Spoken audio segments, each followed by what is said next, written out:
გაეროს გენერალურმა ასამბლეამ 79 სესიაზე აფხაზეთსა და ცხინვალის რეგიონში დევნილების დაბრუნებაზე საქართველოსა და 63 ქვეყნის მიერ ინიცირებული რეზოლუცია მიიღო. დოკუმენტს ჩვენი ქვეყანა 2008 წლის მაისიდან წარადგენს. წელს რეზოლუციას მხარი შვიდმა ქვეყანამ დაუჭირა. წინააღმდეგი იყო 9: რუსეთი, ბელარუსი, კუბა, ჩრდილოეთ კორეა, ეკვატორული გვინეა, მალი, ნიკარაგუა, სუდანი და ზიმბაბვე. 49 ქვეყანამ პოზიციის დაფიქსირებისგან თავი შეიკავა. მათ შორის არიან ჩინეთი, ირანი, სერბეთი, ინდოეთი, არაბთა გაერთიანებული საამიროები. მოწინააღმდეგეთაგან თავშეკავებულთა რიცხვში გადავიდა სირია, სადაც რუსეთის მოკავშირე ბაშარ ალ-ასადის ხელისუფლება შეიცვალა. ასადის რეჟიმის დროს სირიამ აფხაზეთი და ცხინვალის რეგიონი დამოუკიდებელ სახელმწიფოებად აღიარა.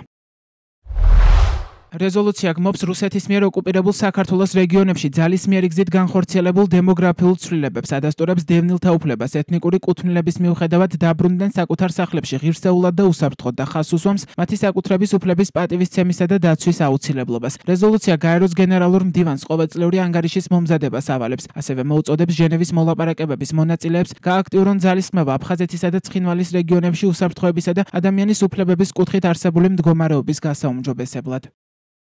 3 ივნის განხილვისას რეზოლუციის მხარდამჭერი განცხადებები გააკეთეს ევროკავშირმა, გაერთიანებულმა სამეფომ, ლიეტუვამ ბალტიისა და ნორდიკული ქვეყნების სახელით, კანადამ, ავსტრალიისა და ახალი ზელანდიის სახელით და იაპონიამ. გაეროს რეზოლუციასთან დაკავშირებით ნათლად გამოჩნდა, რომ არსებობს ქვეყნები, რომლებიც მტკიცედ და ურყევად უჭერენ მხარს საქართველოს ეროვნულ ინტერესებს, იმ შემთხვევაშიც, როდესაც ქართული ოცნება მათ ემტერება პირდაპირ მნიშვნელობით, მაგრამ არ დაუჭირეს ისეთმა ქვეყნებმა, სადაც ძალიან ბევრი იარეს ქართული ოცნების წარმომადგენლებმა, რომ თავისი ვიწრო პარტიული ინტერესიდან გამომდინარე მოკავშირეები შეეძინათ.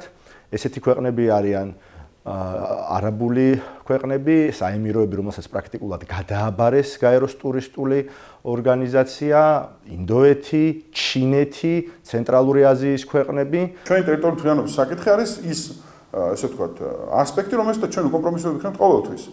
და სწორედ ამას უქმნის საფრთხეს იმით ქართული ოცნება, რომ დისკრედიტაციას ახდენს ამ პარტნიორების. აშავებს ამერიკის შეერთებულ შტატებს. ეხლა რა გამოდის, ანუ deep state-მა დაუჭირა ამას ხარი? მე მაინტერესებს, აი კობახიძეს რო კითხოთ. აი თუ deep state-ი მართავს, არ ვიცი, ყველას.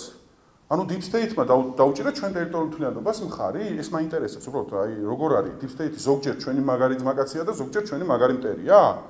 და ყველაზე პრინციპულ საკითხზე მაგარი ძმაკაცი აღმოჩნდა და დაუჭირა მხარი, აი ეს როგორ ლაგდება ეს ლოგიკა მის უტვინო თავში, ეს მაინტერესებს უბრალოდ და რო კითხოთ. გაეროს გენერალური ასამბლეის 79 სესიაზე 3 ივნის გამართული კენჭისყრის შემდეგ ოცნების საგარეო საქმეთა სამინისტრომ რეზოლუციის პროექტის თანაინიციატორ და მხარდამჭერ ქვეყნებს მადლობა გადაუხადა.